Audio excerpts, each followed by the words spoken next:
자, 오늘 저 행사 사회를 맡고 오신 호준석 대변인 오늘 모셨는데, 호 대변인, 네네. 오늘도 순위 발표 안 했습니다. 그렇죠? 김문수, 한동훈 두 사람만 진출자로 확정 발표했는데 벌써부터 누가 1등이다. 지라시 받아보셨죠? 네. 그걸로 지금 여의도가 시끌시끌하더라고요. 네. 지난번 1차 경선 때도요. 심지어는 그 발표하는 현장에 각 기관들이 USB에 이제 결과를 갖고 오거든요. 근데 네. 이게 여러 개 기관들 거를 받아서 합산하는 거기 때문에 어느 한 기관이 그 결과를 안다고 해도 이게 그 전체 결과를 예측하는 데는 그 도움이 안 되는 겁니다. 네. 아직 당 관계자들 아무도 받지 않았는데 이미 그때 돌았어요. 텔레그램 막 카톡으로 막 돌더라고요. 그러니까 100% 가짜죠. 그때 가짜였고. 아니 무슨 소수점 두 자리까지 해가지고 그러니까요. 순위까지 해가지고 그렇게 돌더라고요. 네네. 그러니까 이번에도 뭐 오늘 현장을 이제 다 저희가 생중계해드렸으니까 보셨겠지만 현장에 가서 그거 다 받아가지고 현장에서 받은 거고 들어가서 열고 합산하고 하는 과정에는 단 3명만 봤어요. 선관위원장, 그다음에 부위원장, 그다음에 클린경선 소위위원장 3사람만 봤습니다.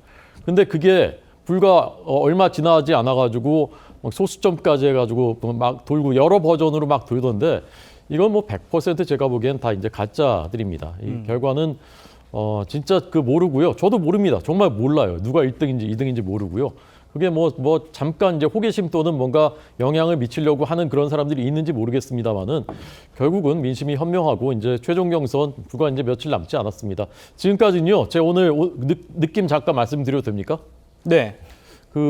이게 되는구나. 저는 이제 그런 느낌 받았습니다. 되는구나. 예, 된다. 왜냐하면 이게 사실 4명의 후보들이 다 나와가지고 거기서 어떤 후보는 올라가고 어떤 후보는 탈락하고 이런 장면이 처음이거든요.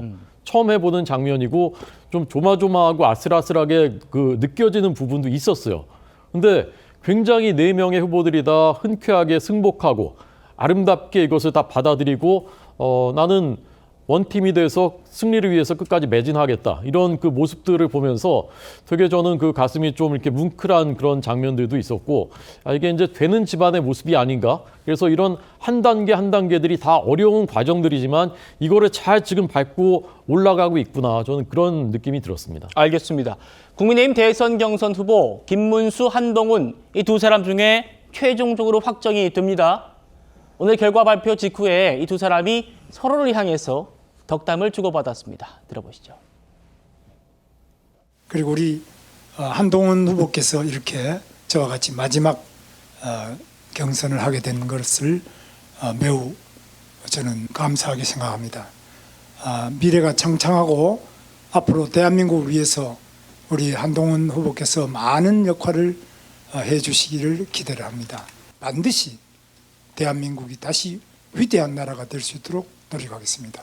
국민들께서 더 행복하실 수 있도록 최선을 다해서 열심히 하겠습니다. 김문수 후보님은 제가 장관하면서 여러 차례 뵀는데 저랑 좀 비슷한 면이 있으십니다.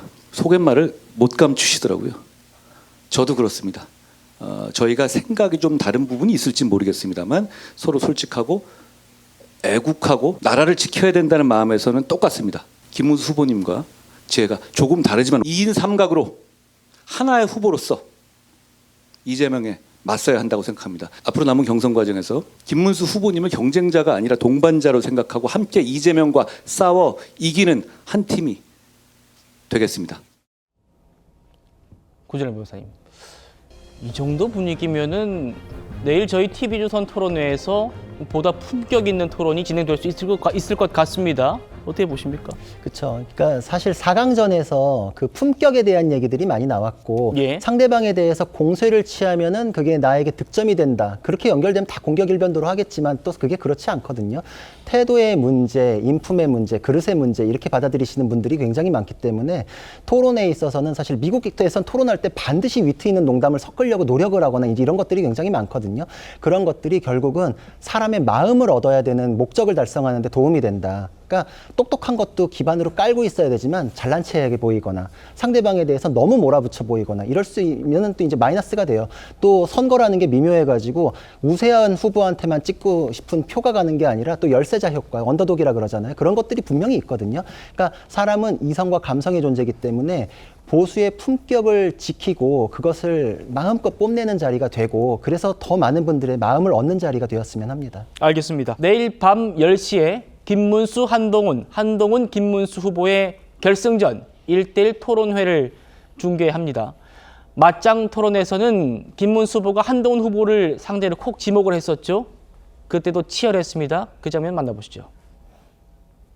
저는 한동훈 후보님과 함께하겠습니다. 한동훈 후보는 뭐 다 아시다시피 우리 국민 모두가 다 기대했고 또 우리 한동훈 후보 나왔을 때 저와 제 아내 모두 박수를 치고 환영하고 지지했습니다. 김 후보님 애국심 갖고 계신 분이라는 거 제가 의심한 적이 없어요. 저도 그렇거든요. 진솔하게 얘기하고 좋은 토론 할 수 있었으면 좋겠습니다. 12가지 제목으로 5개 재판을 받고 있는 이재명 후보, 이런 사람이 대통령 후보다고 해서 막 돌아다니고 있습니다. 한동훈 후보는 윤석열 정부의 초대 법무부 장관을 하셨습니다.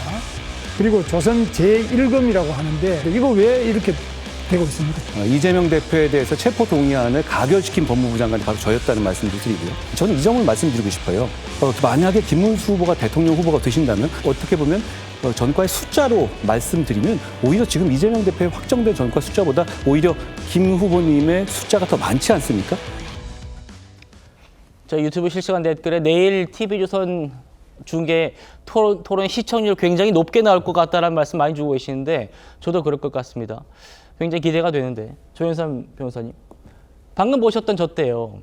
한동훈 후보가 김문수 후보의 전과가 이재명 후보보다 많다라고 해가지고 그때 홍준표 후보가 선 넘은 거 아니냐라면서 발끈했었거든요. 저 장면 어떻게 보셨습니까? 저도 사실 같은 마음이긴 합니다.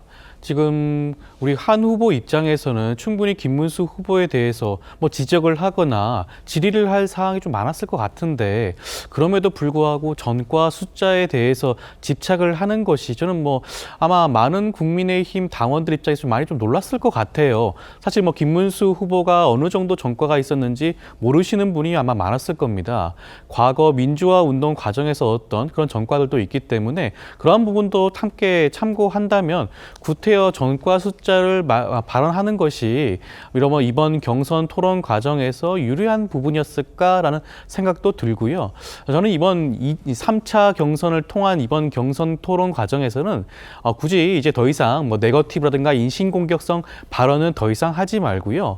각각이 어떻게 대통령 후보로서 역할을 할 수 있는지, 대한민국에 대해서 어떠한 비전을 가지고 있는지, 무너진 보수를 어떻게 일으켜 세울 것인지에 대해서 건전한 토론이 이루어지는 것이 아마 많은 국민들과 국민의힘 당원들이 바라는 바가 아닌가 생각이 들고요. 그리고 또 하나 확실한 것은 어찌됐건 이 두 후보는 각각 탄핵과 관련해서 찬성과 반대를 대표하는 후보입니다. 이번 3차 경선에서도 반드시 그 문제에 대해서 명확한 입장을 각각 밝히고 그리고 국민과 당원들로부터 판단을 받아야 되지 않을까라는 생각이 듭니다.